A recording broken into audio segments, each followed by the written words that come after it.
Hello everyone, this is Rachel taking a look at Maria Thus Biodynamic Calendar for December 2022. So it's quieter now in the garden obviously, and it's finally getting cold here.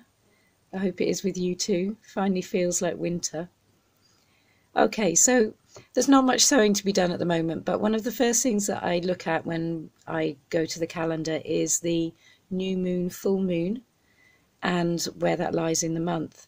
So if you take a look under solar and lunar events, the full moon is here, denoted by the white circle, and over the page the new moon by the black circle.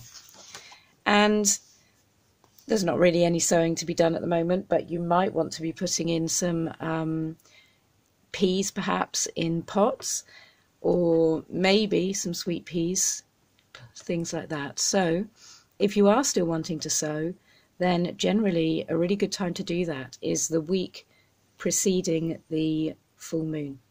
So if you do want to perhaps sow some peas, some really earlies like Felton first, then you could do that on a fruit day before the full moon. Okay, so really it's a pottering time in the garden, isn't it? It's a tidy up time, time to do your seed order, all those wonderful things looking into the new year.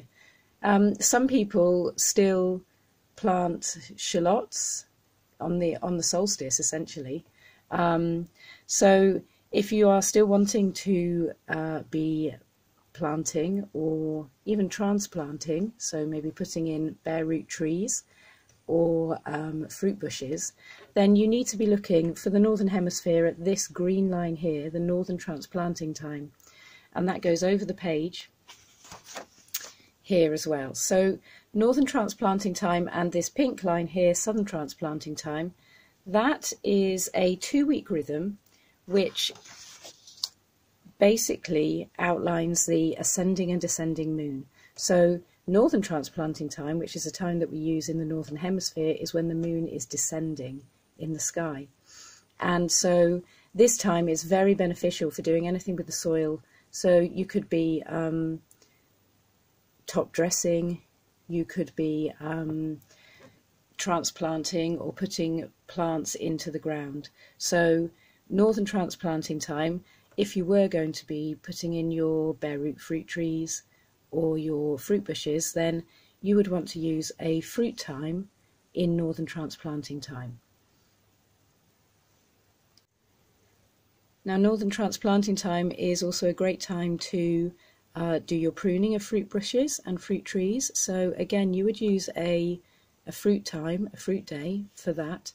And obviously you can do your pruning really any time now until probably early March. One other thing to look at in the calendar is the rhythm of apogee and perigee. Apogee denoted by the AG here, and perigee by the PG here. Now, if you notice here, there are grey lines. Now, perigee will always have a grey line next to it, and perigee is when the moon is closest to the Earth, and apogee when it's furthest away. Now, when the moon is closest to the Earth at perigee, the watery influences are very, very strong, and Maria Thus' research has shown time and time again that it really isn't a favourable time to be doing any meaningful work in the garden, which is what this blank means here, basically. Now, we've got some other lines like that here, these grey lines here, and over the page another one here. Now, if you look at this little symbol here, that's a node, and the nodes, there's 2 of them every month, so one here and one 2 weeks later over here. And that is, a node is when the moon crosses the sun's path. It's the ecliptic, it crosses the ecliptic. So that has also been found to be an unfavourable time to be doing any meaningful work in the garden. And if you have any other little grey spots like this, it means that planetarily there's lots going on, and possibly we know that it's not beneficial to work, or possibly we've not seen that event before and not enough research has been gathered to know whether or not it's a beneficial time. So these grey lines mean go and have a cup of tea and watch your garden instead of working in it.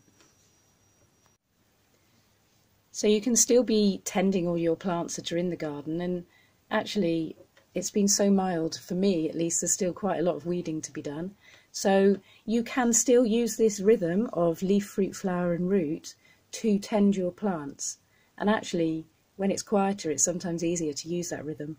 So if you're maybe tidying up around your roots, taking off the bottom browning leaves of your celeriac or your parsnips, then you could use a root day to do that, and there's root days all through the month.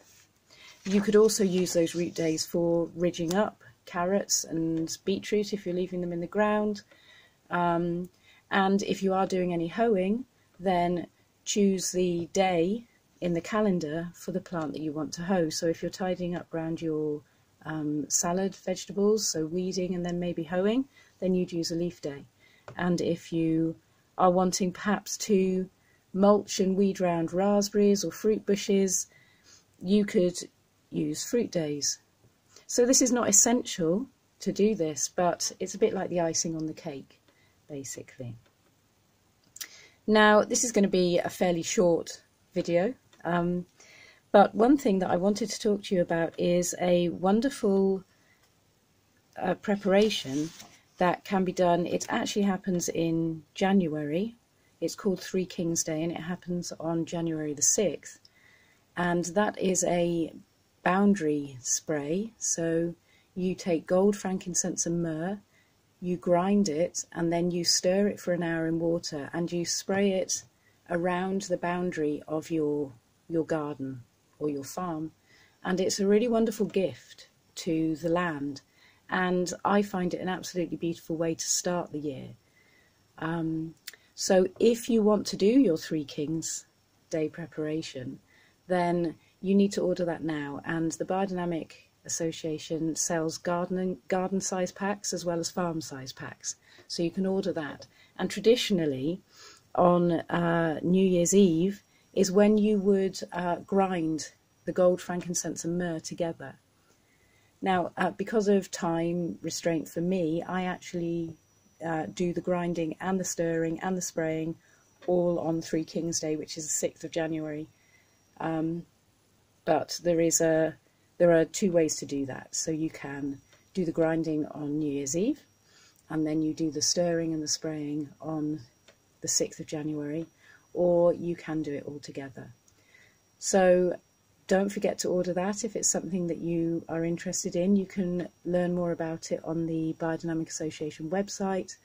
And really, all that remains for me to say is I hope you've had a wonderful year. It's been a real joy to do this.